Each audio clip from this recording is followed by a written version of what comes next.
মই বৰপেটাৰ দৌল উৎসৱৰ কথা উল্লেখ কৰিছিলোঁ।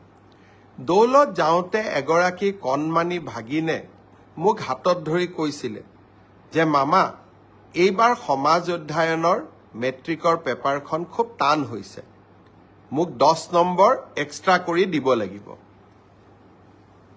নগাঁৱলৈকে যাওঁতে 16 তাৰিখে নগাঁৱত গৈছিলোঁ, তাতো এগৰাকী ভাগিনে এনেকেই কথা ক'লে, আৰু বৰদোৱাতো আন এগৰাকী ভাগিনে একেই কথা ক'লে যে সমাজ অধ্যয়নৰ পেপাৰখন এইবাৰ মেট্ৰিকত খুব টান হৈছিলে। মই প্ৰত্যেকটো কথাই চিৰিয়াছলি লওঁ। গুৱাহাটীত আহি সেবাৰ চেয়াৰমেনক মই সুধিলোঁ যে সমাজ অধ্যয়নৰ পেপাৰখন সঁচাই টান হৈছিল নেকি। সেবাৰ অধ্যক্ষ ডাঙৰীয়াই মোক ক'লে যে প্ৰশ্নখনৰ পেটাৰ্ণ বদলিছে।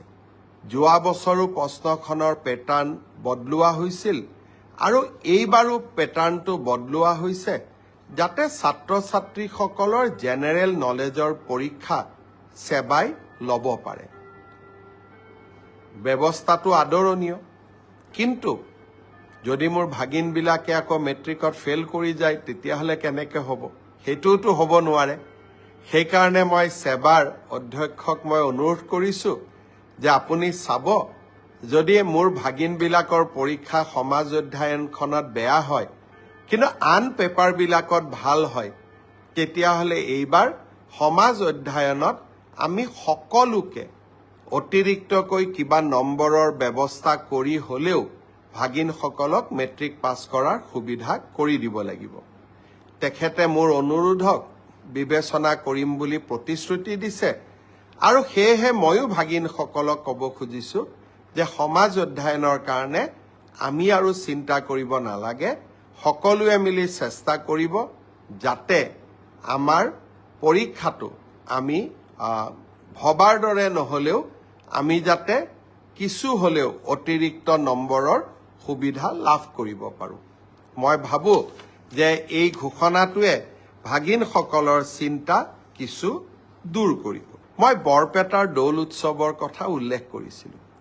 দৌলত যাওঁতে এগৰাকী কণমানি ভাগিনে মোক হাতত ধৰি কৈছিলে যে মামা, এইবাৰ সমাজ অধ্যয়নৰ মেট্ৰিকৰ পেপাৰখন খুব টান হৈছে, মোক 10 নম্বৰ এক্সট্ৰা কৰি দিব লাগিব। নগাঁৱলৈকে যাওঁতে 16 তাৰিখে নগাঁৱত গৈছিলোঁ, তাতো এগৰাকী ভাগিনে এনেকেই কথা ক'লে, আৰু বৰদোৱাতো আন এগৰাকী ভাগিনে একেই কথা ক'লে যে সমাজ অধ্যয়নৰ পেপাৰখন এইবাৰ মেট্ৰিকত খুব টান হৈছিলে। মই প্ৰত্যেকটো কথাই চিৰিয়াছলি লওঁ। গুৱাহাটীত আহি সেবাৰ চেয়াৰমেনক মই সুধিলোঁ যে সমাজ অধ্যয়নৰ পেপাৰখন সঁচাই টান হৈছিল নেকি। সেবাৰ অধ্যক্ষ ডাঙৰীয়াই মোক ক'লে যে প্ৰশ্নখনৰ পেটাৰ্ণ বদলিছে। যোৱা বছৰো প্ৰশ্নখনৰ পেটাৰ্ণ বদলোৱা হৈছিল আৰু এইবাৰো পেটাৰ্ণটো বদলোৱা হৈছে যাতে ছাত্ৰ ছাত্ৰীসকলৰ জেনেৰেল নলেজৰ পৰীক্ষা সেবাই ল'ব পাৰে। ব্যৱস্থাটো আদৰণীয়, কিন্তু যদি মোৰ ভাগিনবিলাকে আকৌ মেট্ৰিকত ফেইল কৰি যায় তেতিয়াহ'লে কেনেকৈ হ'ব? সেইটোতো হ'ব নোৱাৰে।